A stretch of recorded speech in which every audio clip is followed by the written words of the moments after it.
Will the Connecticut Sun leave our state? The governor says he is working on keeping Connecticut's WNBA team right here. And for some insight on the future of the Sun and women's basketball in our great state, I recently sat down with a woman who helped put the UConn Huskies in the national headlines more than a quarter century ago. And with me now is UConn legend Meghan Culmo. Of course, back in the day, you were Meghan Pattyson. I was. You're one of the few that remembers my maiden name. Well, you really were a trailblazer. First of all, thank you for being with us. I know you and I have been friends a long time, but it's great to have you here. Thank you very much. To talk about Great to be with you always. this. So for those who don't know, tell me a little bit about your UConn career, when it began and when it ended. And... Gosh, it was a long time ago, right? So I was Gino's third recruiting class. So he came in '85. My freshman year was 1988. And I played 88 to 92. And then I coached with him from 93 to 95. And your team was good. Yeah, back in the day. You really put UConn women on the map back in the day, don't you think? I was one of. Well, one of them. Yeah, one of them. Carrie Baskin was our first All-American. And she was a three-time All-American. So I played with her for 3 years. So she was pretty special. So my freshman year was the first Big East regular season title we won. It was the first Big East tournament title we won, first NCAA tournament. So we had a lot of firsts. We went to the Final Four my junior year. Wow. Still kind of aggravated we lost that game, but you know, it's 30 years ago. I hope I'm over it by now. When you first met Gino Auriemma, did you know that he'd become this huge force? Absolutely not. No way.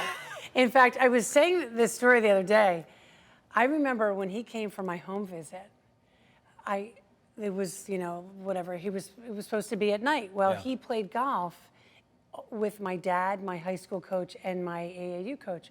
Well, one of my girlfriends had slept over the night before, and we heard our AAU coach's voice in my kitchen. So I'm like, Jenny, let's go say hi to Jeff.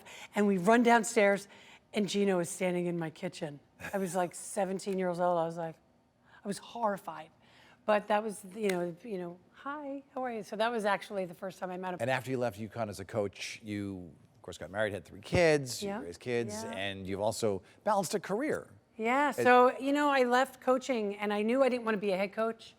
So I did radio for a year, and I've been doing the games. I've been broadcasting the games on TV now since 1997. Yeah, it's a long time. Which is pretty amazing. Long time, and then, yeah, married, had kids. Did some other stuff on the side, and always will kind of do stuff on the side, but I've been lucky to be able to do this all these years. Are you surprised at the growth in the popularity of women's basketball? I know obviously all those championships certainly helped with people falling in love with the sport, right? Every time I walk into Gamble or the now People's Bank Arena, I'm in awe that it's a sold out crowd. I remember playing in the field house when it would leak and we would have buckets out there on the court, and I remember those days. And you know, people say your first impressions never really leave you.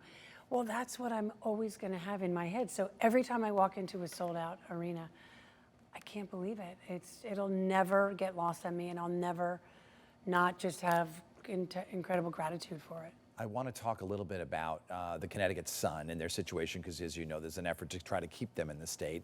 And the WNBA, when it started, really wasn't much, and now it is growing, and the franchises are worth a lot more money. And you and I can remember the days when there was another women's league where the New England Blizzard played. The ABL, yeah. In Hartford they played, yeah. Which ended up going under. What do you think of the present status of the WNBA compared to what it was just a few years ago?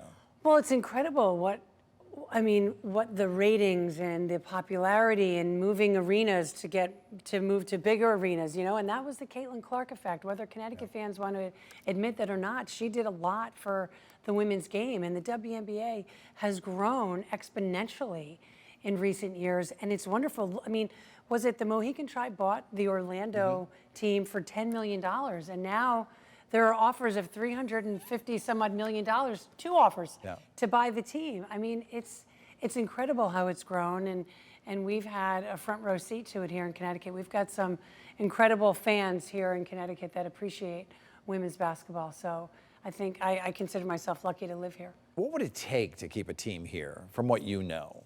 in terms of obviously you need some wealthy people to own it. Right. And there seemed to be a good group of wealthy folks and politicians. We know politics plays into everything. There seemed to be a really powerful group of folks that want the team to stay here. Now the sticking point is the league going to let them do it because of not going through the proper channels? And I don't know. I don't know the details to it, so Sure. it's hard to say. But it would be a sin if a team left here and went to Houston. Yeah. Oh no, absolutely. And could it play in this newly renovated XL Center, which is now going to be People's Bank Arena? Absolutely. Why not? And build a practice facility right in downtown Hartford. I think Hartford is. I have the chills thinking about it because it's a Be perfect. exciting, wouldn't it? You are a Hartford guy. Yeah. You appreciate it. Like this would be an incredible thing for the city of Hartford right now, and for the WNBA and the Connecticut team, because fans here show up and they love women's basketball. It's very controversial, NIL and all these things that college women didn't opportunities they have now that you did not have. What do you think of that? You know what? I think it's great. I think everything that we've all done, for any of us who are older, right? You and I are older now. We did things over the course of our lives. Now there are probably young kids coming up in your profession that have more opportunities than you did, right? And that True. Other folks did. So I think that's just part of life. And if kids are able now to make money in college, whether or not you think the scholarship and everything that they're getting, the tuition and all of that, that's incredible. And I was incredibly grateful for it when I went to college on a scholarship. Now that they're making money, it's incredible. To me, what's getting a little crazy is that the schools now have to pay them.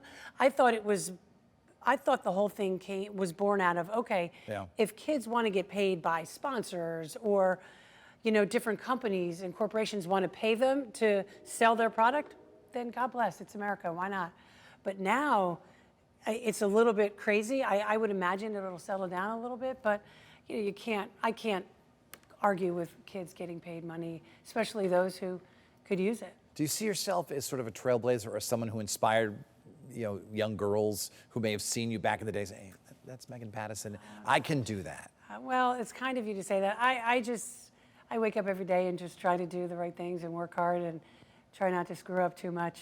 I have 3 kids, try to raise them. Yep.